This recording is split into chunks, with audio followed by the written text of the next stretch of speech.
कार्यक्रम के पुण्यार्जक हैं श्री कंवरलाल जी महावीर प्रसाद जी, पाटनी, मदनगंज, किशनगढ़, राजस्थान। सहस पंचविंशति वर्षों का राजा बन जब काल गया, रक्षा करते सकल प्रजा की, सब सुख से साम्राज्य जिया।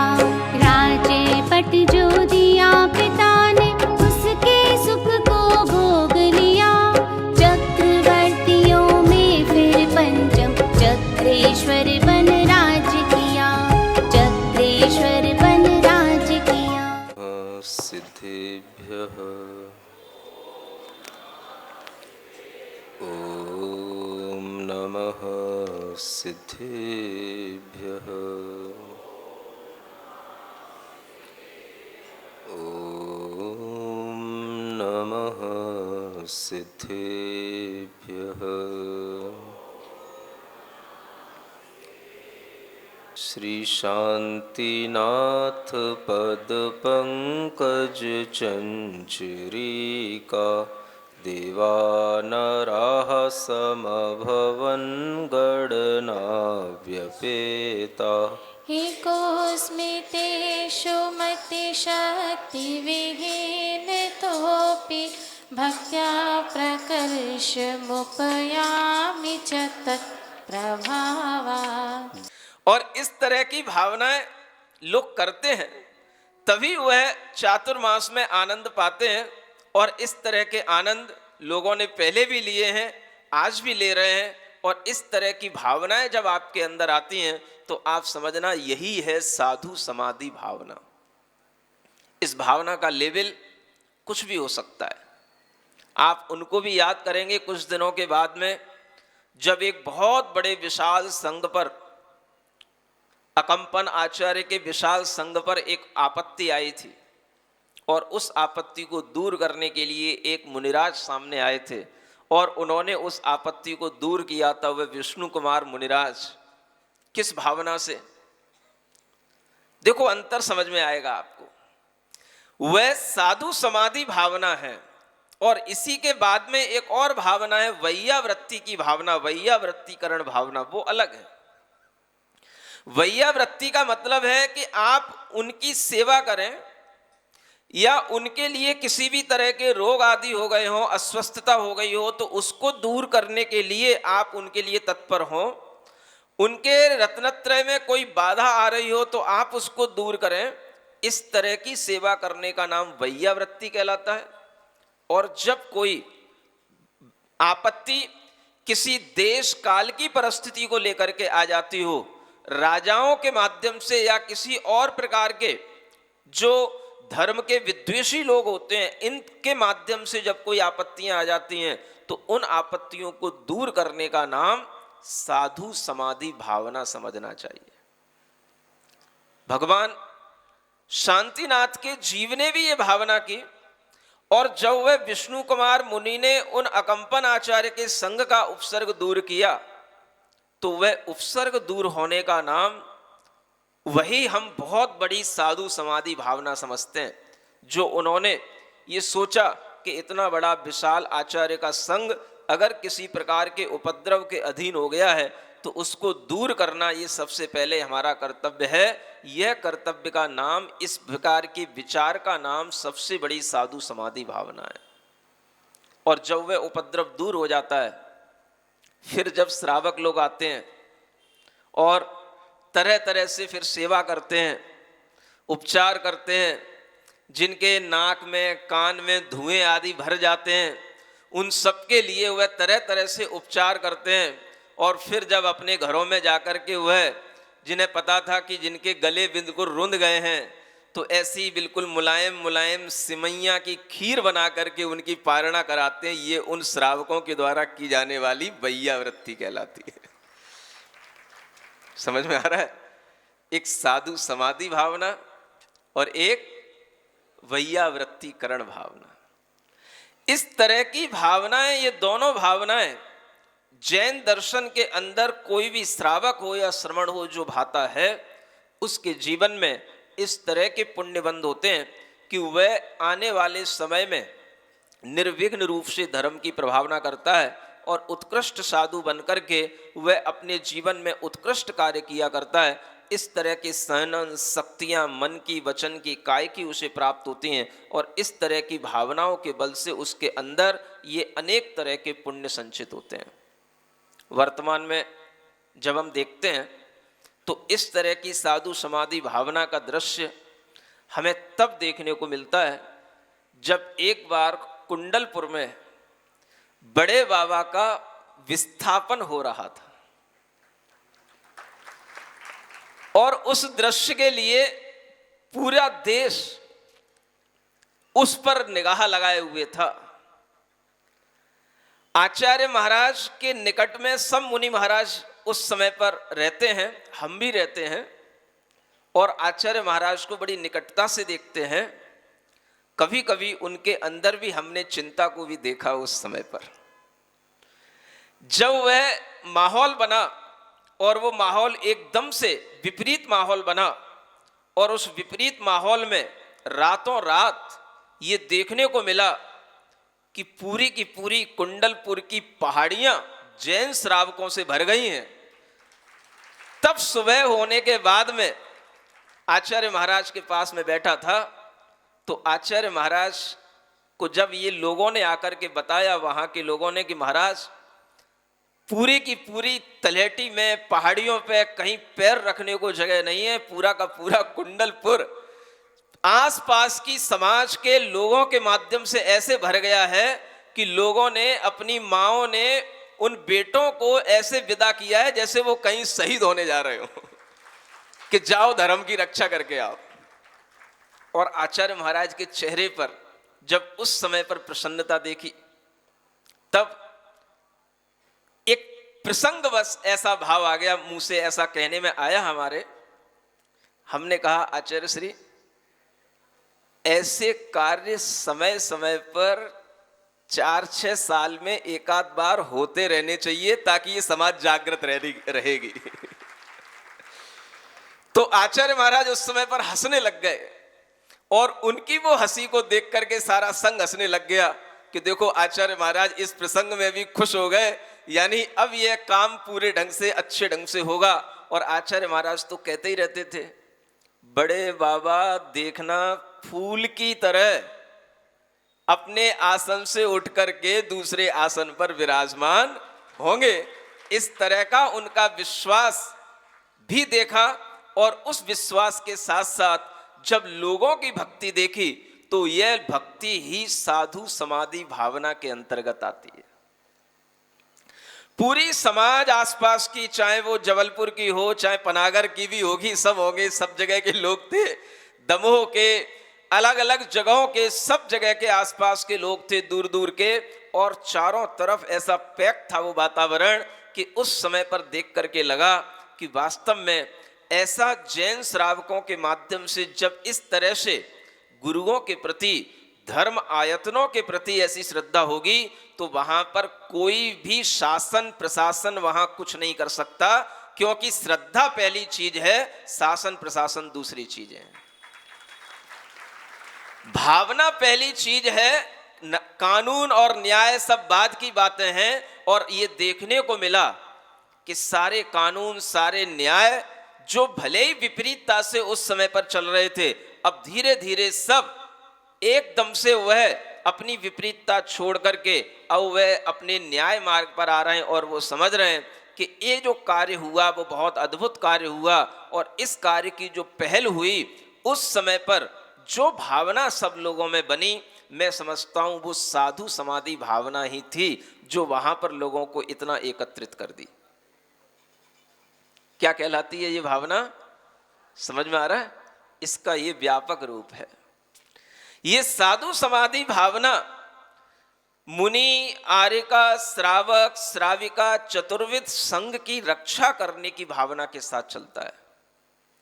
किसी भी तरह के राजाओं के माध्यम से, मंत्रियों के माध्यम से, कोई विशेष नगर के कोई भी और प्रमुख व्यक्ति होते हैं उनके माध्यम से कोई भी आतंक का वातावरण अगर कहीं निर्मित हो जाता है तो उस वातावरण को दूर करना और उससे उन साधु संघ को निश्चिंत करना, यही साधु समाधि भावना प्रमुख कहलाती है। और इस तरह की भावना करने के लिए हमारे अंदर विचार तो होना ही चाहिए, लेकिन हमारे अंदर कुछ शक्ति भी होना चाहिए, हर तरह की शक्ति। प्रशासनिक शक्ति भी होना चाहिए, जिसके माध्यम से हम प्रशासन तक अपनी कोई अप्रोच पहुंचा पाएं। हमारे पास कुछ भावनाओं की ऐसी शक्ति भी होना चाहिए जिससे कि हम अनेक तरह की विधि पालिकाओं और न्याय पालिकाओं तक भी अपनी कोई बात पहुंचा पाएं। और इस तरह के कार्य में अगर हम अपनी शक्तियां लगाते हैं, अपने बेटे बेटियों को अगर हम इस प्रकार के योग्य बनाते हैं, तो ये भी एक साधु समाधि भावना के अंतर्गत आएगा। कैसे बन सकते हैं? आप अपने बेटे बेटियों को इंजीनियरिंग की लाइन पर जितना चलाएंगे, उतना वो बेटे बेटियां चल तो जाएंगे, लेकिन वो कभी देश धर्म समाज के कोई काम नहीं आएंगे। ये इंजीनियरिंग की लाइन पर चलने वाले, बीटेक एमटेक करने वाले, ये कोई भी धर्म समाज सेवा में कोई काम नहीं आने वाले। जब तक आपके अंदर ये भाव नहीं आएगा कि हमें अपने बेटे बेटियों को ऐसे पदों तक पहुंचाना जिन पदों पर पहुंचने के बाद ही हमारी समस्याएं कोई सुनी जा सकती हैं, समझी जा सकती हैं, तब तक आपके लिए इस तरह की भावना बलवती नहीं हो सकती और वह भावना आपके लिए प्रयोग रूप में सामने नहीं आ सकती। मैं हमेशा कहता हूं कि इस तरह से जब हम अपने बेटे बेटियों को आगे बढ़ाएं कि वह शासन प्रशासन, न्यायपालिका, विधि पालिका, ये जो चलती हैं, जज, लॉयर, इन पदों पर जब ये बच्चे आगे बढ़ेंगे और इन पदों पर जब ये बच्चे आगे बढ़कर के वहां पर आसीन होंगे, तब उनके माध्यम से जो धर्म की रक्षा होगी, वो रक्षा आपके माध्यम से कभी नहीं हो पाएगी। उनके माध्यम से ही वो धर्म रक्षा संभव है। आप देख रहे हो आज कितने सारे ऐसे जैन मंदिर हैं जिन जैन मंदिरों का रूपांतरण हो चुका है। उनके इतिहास भी आप देखोगे तो इतिहास भी मिल जाएंगे, लेकिन उसका कारण यही है, जिन राजाओं के काल में वो रूपांतरण हुए, उन राजाओं के समय पर कोई भी ऐसे समर्थ श्रावक नहीं हो पाए जो उन राजाओं को समझा पाए या उन राजाओं को रोक पाए। वह समर्थता जब राजतंत्र में नहीं हो पाती थी, कोई बात नहीं, आज लोकतंत्र में भी वो समर्थता क्यों नहीं आ पा रही है? जबकि लोकतंत्र प्रजातंत्र कहलाता है। आज राजाओं का युग नहीं है, लेकिन आज भी हम देखते हैं कि जो भी बड़े बड़े पदों पर आसीन होते हैं, वह बड़ी बड़े उन उलझनों से उन समाज के लोगों को निकाल करके इस तरह के जजमेंट आते हैं कि वह उन्हीं के पक्ष में आते हैं जो वास्तविक सही होता है। और इस तरह की जो हम चीजें आज देख रहे हैं, ये जैन धर्म के लिए भी संभव हो सकती हैं। आज आप देख रहे हो हिंदू धर्म के कितने सारे तीर्थ जो विवादित थे और दूसरे संप्रदाय या धर्म के गिरफ्त में थे, उन्होंने उससे उसको मुक्त कराया और मुक्त करा रहे हैं और आगे के लिए उसको बिल्कुल सुरक्षित कर रहे हैं। क्या आपके मंदिर ऐसे नहीं हैं? आप लोगों के भी ऐसे जिन मंदिर हैं, ऐसे बहुत सारे उत्तर भारत में भी हैं और दक्षिण भारत में भी हैं, और दक्षिण भारत में तो बहुत अधिक हैं। तमिलनाडु, कर्नाटका में ऐसी ऐसी संस्कृति बनी हुई है जिन मंदिरों के अंदर, और उनमें आज दूसरे लोगों का आधिपत्य है। और बड़े बड़े मंदिर जो आज देश के नामी गिरामी मंदिर और तीर्थ माने जाते हैं, वो कभी जैन मंदिर रहा करते थे। इसके पूरे एविडेंस होते हुए भी हम उन चीजों को कभी भी न दूसरों से कह पाते हैं और न हम किसी भी तरह की एप्लीकेशन दूसरों तक पहुंचा पाते हैं। अभी एक विवाद शुरू हुआ था, जब काशी बनारस के मंदिरों का भी एक विवाद शुरू हुआ था, हिंदू मंदिरों का, और उसमें भी वह कौन सी ज्ञानवापी मंदिर था, उसके लिए वह सरकार की तरफ से नहीं तो वह एक वकील हैं जिनका नाम, वो जैन भी हैं, और जैन होने के साथ साथ वह वकील, उनके पिताजी, वह दोनों लोग पहले भी इस तरह से अनेक हिंदू मंदिरों की रक्षा करने के लिए इस तरह से वह कोर्ट में एप्लीकेशन दे चुके, अपनी वह कोर्ट में अभिव्यक्ति कर चुके, और उसके माध्यम से उन्होंने उन मंदिरों के लिए भी एक सवाल पैदा कर दिया जो किसी दूसरों के लिए अभी उनके अंडर में है, लेकिन उससे निकलवाने के लिए उन्होंने पूरी कोशिश की। ऐसे जैन वकील सब काम कर रहे हैं, लेकिन वह जैन वकील इतने बड़े वकील होने के बाद भी आपके जैन मंदिरों के लिए कुछ नहीं कर रहे हैं। ये एक इसलिए सोचने की बात है कि आप जैन संप्रदाय के लोग केवल अपने अपने व्यापार में लगे हुए हैं, अपने अपने काम में लगे हुए हैं। आपका बहुत कम मनोभाव जाता है धर्म तीर्थों की रक्षा करने का और इस तरह की चीजें देखने का। वह व्यक्ति के पास तक अगर कोई भी भाव पहुंचता है तो उस भाव को पहुंचाने के लिए भी प्रयास किया गया। और जब हम कटंगी में थे तब भी हमने वो बात कही थी, और उन वकील के पास तक वह मैसेज पहुंचा, लेकिन उन्होंने कहा अगर जैन संप्रदाय के लोग हमारे लिए हमारे पास आकर के किसी भी तरह के हमें अपने डॉक्यूमेंट्स देंगे और हमारे लिए अगर वो सब कागजात दिखाएंगे जो उनके समर्थन में हैं, तो हम इस तरह की एप्लीकेशन हम बड़ी बड़ी हाई कोर्ट और सुप्रीम कोर्ट जज में भी कोर्टों में भी लगवा सकते हैं और हम उन्हें न्याय दिलवा सकते हैं। लेकिन कोई भी लोग आगे आकर के इन कामों में लगे नहीं रहते। बस जब कोई बात उठती है थोड़ी देर के लिए वो चिंगारी की तरह उठती है और फिर वो बंद हो जाती है। कोई भी काम करने के लिए आग चाहिए, आग दिलों में, और वो दिलों की आग चिंगारी की तरह नहीं, मशाल की तरह जब जलेगी तब वो आग काम करती है। और वह मशाल वाली आग बनी नहीं रहती।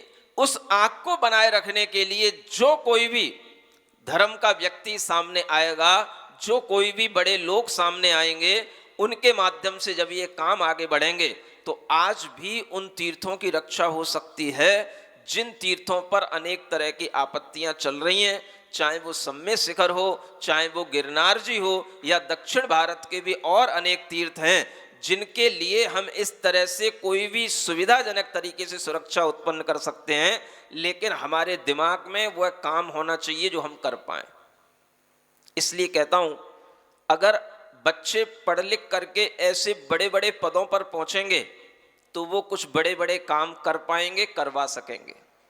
आप देख रहे हो कि वह हिंदू मंदिर जो अयोध्या में था, राम मंदिर, अगर भले ही वो कोर्ट के माध्यम से उसका समाधान आया, लेकिन आया तो पीएम के काल में ही आया, मोदी के ही कार्यकाल में आया। क्यों आया? ये भी एक सोचने की बात है। और इस तरह के कार्यकाल में जब इस उच्च पदों पर आसीन लोग इस तरह से न्याय देते हैं तो ये भी एक समय आता है जब सबको न्याय मिलता है, जब हर किसी का समय आता है। आप लोग अगर वह पहले से ही पिटीशन दायर किए रहेंगे, पहले से ही वह अर्जी लगाए रहेंगे, तो कभी ना कभी समय आएगा जब कभी कोई इस तरह का जज आपके लिए, आपके तीर्थ क्षेत्रों के लिए भी वो फाइल निकालेगा और उसके लिए भी न्याय देने के लिए कोई अच्छा न्याय दे पाएगा। लेकिन उसके लिए तैयारी तुम्हें आज से करनी पड़ेगी। सोचो कि 10 साल बाद कुछ ऐसा होगा, उसकी तैयारी भी आज से करनी पड़ेगी।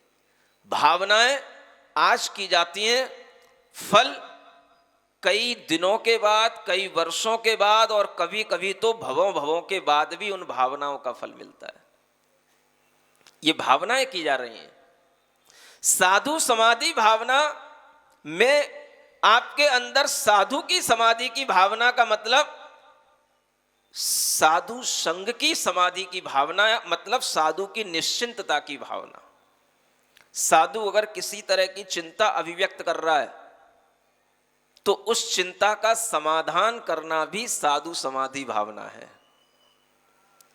अगर साधु तीर्थ रक्षा की चिंता की भावना आपके सामने रख रहा है और उस तीर्थ रक्षा की आपके लिए वह समाधान की भावना आ जाए तो ये भी उस साधु की समाधि भावना कहलाएगी जो आपके द्वारा उस साधु के लिए की जाएगी।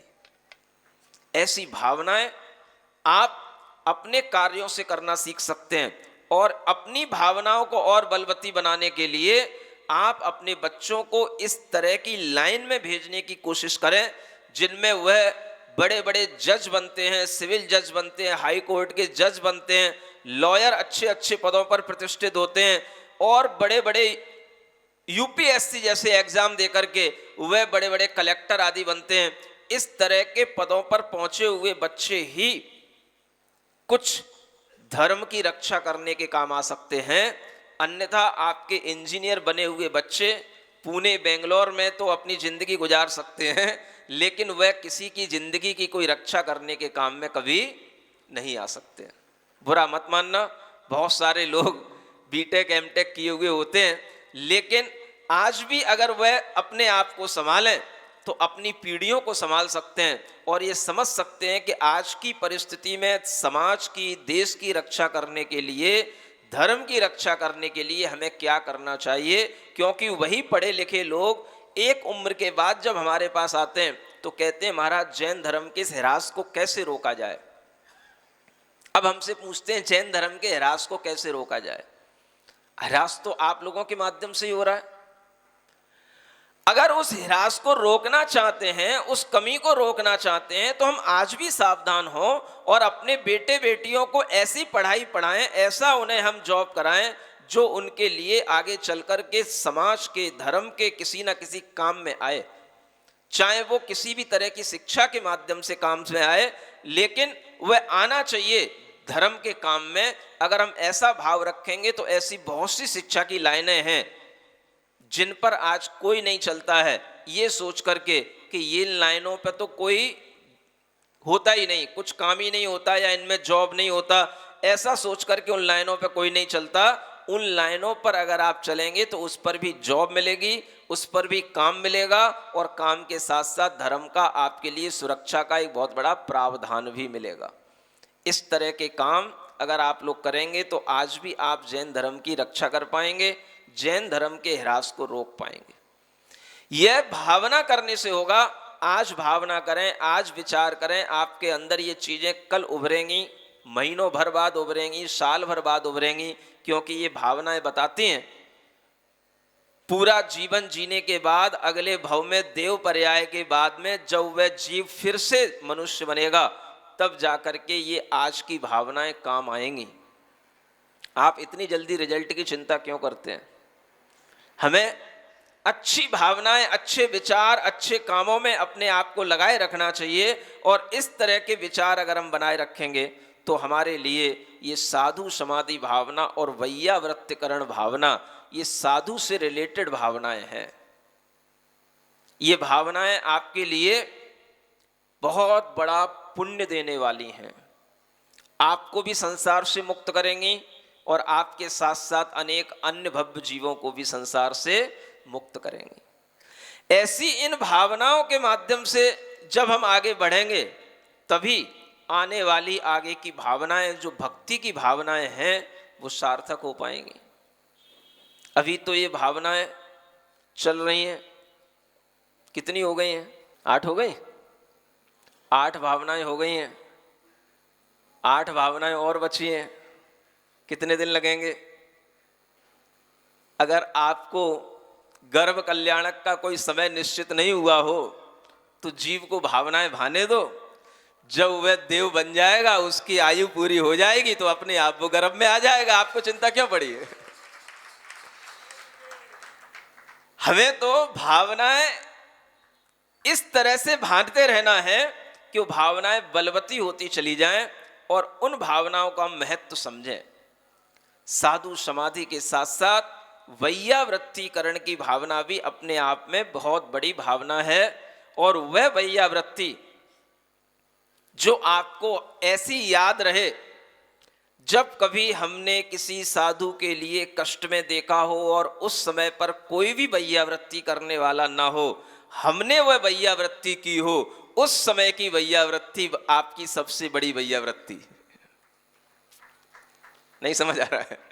कभी कभी ऐसा भी होता है ना कि जब वह वैयावृत्ति करने के लिए कोई भी सामने नहीं आता किन्हीं कारणों से। अब मान लो कोरोना हो गया, कि कोरोना ने तो ऐसा सबको डरा दिया कि कोई अपने रिश्तेदार तक के सामने नहीं आता। अपने माता पिता के लिए भी अगर कोरोना किसी को हो गया तो बच्चा सामने नहीं आता। समझ आ रहा कि अगर कोई कोरोना हो जाए तो भैया पहले कोरोना हो गया, पहले उसको क्वारंटीन करो उसको अलग कमरे में रखो, उसकी जो है बिल्कुल दूर से उसकी सेवा करो। अब ऐसी स्थिति में आप ये सोचें कि कभी कभी लोग हर तरह से आहत हो गए, मानसिक रूप से भी आहत हो गए, अपने संबंधों की भावनाओं से भी आहत हो गए। और ऐसी स्थिति में अगर उनका मनोबल गिर गया तो कई लोग तो इसी मनोबल के टूटने से भी चल बसे। ये सब किसकी कमी के कारण से होता है? वैयावृत्ति भी अपने आप में एक बहुत बड़ी चीज है। वैयावृत्ति का मतलब है आई हुई आपत्ति को किसी भी तरह से दूर करना। कभी वह आपत्ति मन की भावनाओं से भी होती है, विचारों से भी होती है, शब्दों से भी होती है, और कभी कभी वह तन के माध्यम से सेवा करके भी होती है। ऐसी वैयावृत्ति कई बार आप देखते हैं, हम भी देखते हैं, जब तक साधु युवा रहता है सब वैयावृत्ति करते हैं, जबकि युवा को वैयावृत्ति की कोई जरूरत नहीं होती। समझ आ रहा है? और जब साधु वृद्ध हो जाता है तब उसके लिए वैयावृत्ति करने वाले मिलते नहीं है। ये आपको एक बहुत बड़ा सच बता रहा हूं, क्योंकि सबके लिए एक आकर्षण जो रहता है किसी भी काम में, सेवा करने में, वह आकर्षण एक सामने वाले के व्यक्तित्व से रहता है। और जब वह व्यक्तित्व में किसी भी तरह से उसके प्रभाव में कमी आ जाती है तो फिर हमारे अंदर भावों में भी कमी आ जाती है। लेकिन अगर हमारी वो भावना बनी रहती है तो वही भावना सबसे अच्छी वैयावृत्ति की भावना कहलाती है। बहुत पहले का एक प्रसंग मुझे याद आता है, जब मैं एक दूसरे संघ में था और वहां पर एक मुनि महाराज थे। वो वृद्ध थे, बाकी के सब मुनि महाराज युवा थे। वो विवाहित थे, बाकी के सब अविवाहित थे। तो उनको वृद्धावस्था में, वृद्धावस्था के कारण से उनको रोग थे और उस समय पर उनकी सेवा में बहुत कम लोग उपस्थित होते थे। हम नए नए ब्रह्मचारी बने थे, उनकी सेवा में वहां पर उपस्थित हुए तो उनकी सेवा करते थे। और उनकी सेवा करते करते उनके विहार में, उनके आहार में, उनकी हर तरह से, क्योंकि वृद्धावस्था हो जाती है तो शरीर की पूरी सेवा करनी होती है। उन्हें एक जगह पर ही अगर कहीं पर लघु शंका, दीर्घ शंका करनी है तो उसकी भी व्यवस्था करनी होती है, और वही उस समय की बहुत बड़ी सेवा कहलाती है। इस तरह की सब प्रकार की सेवा करने का मनोभाव अपने मन से बनना एक बहुत बड़ी चीज होती है। और ऐसा मनोभाव बन जाना कि नहीं, हमें इस सेवा में अच्छा लग रहा है, हमें इस सेवा में आनंद आ रहा है। तो इस प्रकार की सेवा करने के भाव से जो जीव की समाधि होती है उस समाधि में वो निश्चिंत हो पाता है। जब उन्हें इस तरह की समाधि का समय आया और उस समाधि के समय पर उनकी सेवा में इस तरह की निश्चिंतता आई, तो उस निश्चिंतता के माध्यम से उनकी समाधि होते होते होते होते वह समाधि उनकी कानपुर में, उनकी जिस समय पर समाधि हुई, मैं आपको बताऊं कि मुझे उस वैयावृत्ति का सबसे अच्छा फल क्या देखने में आया। उस समाधि के समय पर उनका सिर मेरी गोद में था और मेरे सामने उनके पूरे के पूरे वह देह का विसर्जन, प्राण का त्याग हुआ, और उनके सिर पर हाथ फेरते फेरते, नमोकार सुनाते सुनाते उनकी समाधि हुई। ये उस समाधि का फल मैं समझता हूं, उस वैयावृत्ति का फल मैं समझता हूं। इस तरह की भावनाओं के माध्यम से जब आपको संतुष्टि हो तो आप समझना कि ये अपने जीवन की सबसे अच्छी भावना है, जिसका नाम है वैयावृत्ति की भावना।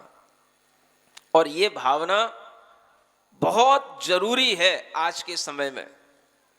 लोग जहां पर एक दूसरे की सेवा से बचते हैं, वहां पर किसी भी तरह से अपने मन में भाव आना कि नहीं, साधु की समाधि होने के लिए अगर हमें कुछ भी सेवा करनी पड़े तो हम उसके लिए मन से, वचन से, काय से, धन से, शक्ति से, सब तरह से तैयार हैं।